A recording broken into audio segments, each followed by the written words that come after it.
సినీ నటి అశ్వరెడ్డికి సిసిఎస్ పోలీసులు నోటీసులు జారీ చేశారు.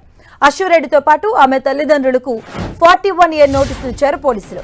పెళ్లి పేరుతో ధర్మేంద్ర నుంచి 10.5 కోట్లు కాజేశారని బాధితుడు తండ్రి ఫిర్యాదు చేయడంతో పోలీసులు కేసు నమోదు చేశారు. సిసిఎస్ లో నమోదైన ఎఫ్ఐఆర్ ను క్యాష్ చేయాలంటూ గతంలోనే అశ్వరెడ్డి హైకోర్టులో పిటిషన్ దాఖలు చేశారు.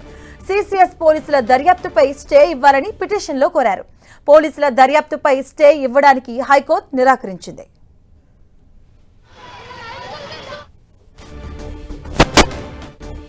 పూర్తి అప్డేట్స్ మా కరెస్పాండెంట్ కిరణ్ అందిస్తారు. కిరణ్, మధవి ఎన్ఐలను మోసం చేసిన కేసులో నటి అశ్వరెడ్డికి సిసిఎస్ పోలీసులు నోటీసులు జారీ చేశారు. సోమవారం తల్లిదండ్రులతో కలిసి విచారణకు హాజరు కావాలంటూ కూడా నోటీసులో పేర్కొన్నారు. అయితే ఆమె మీద సిసిఎస్ లో నమోదైన కేసుకు సంబంధించి కూడా ఇప్పటికే గతంలో హైకోర్టుకు వెళ్లడం, ఆ తర్వాత తన మీద నమోదైన ఎఫ్ఐఆర్ క్రాస్ చేయాలంటూ కూడా ఆమె హైకోర్టును ఆశ్రయించింది. అయితే ఈ అంశానికి సంబంధించి కూడా పోలీసుల విచారణకు సంబంధించి కూడా స్టే ఇవ్వాలంటూ చెప్పింది. దీనికి సంబంధించి కూడా కౌంటర్ దాఖలు చేయాలంటూ సిసిఎస్ పోలీసులకి గతంలో హైకోర్టు కూడా పేర్కొన్న పరిస్థితి. తాజాగా మరొకసారి ఆ కేసుకు సంబంధించి ఎన్ఐని ప్రేమించి పెళ్లి చేసుకుంటానంటే మోసం చేసిన కేసుల్లో సంబంధించి కూడా విచారణ చేయాలంటూ ఆమెతో పాటు ఆమె తల్లిదండ్రులకు తాజాగా సిసిఎస్ పోలీసులు నోటీసులు జారీ చేశారు. సోమవారం ఆమె తల్లిదండ్రులతో కలిసి సిసిఎస్ విచారణకు హాజరు కావాల్సి ఉంది.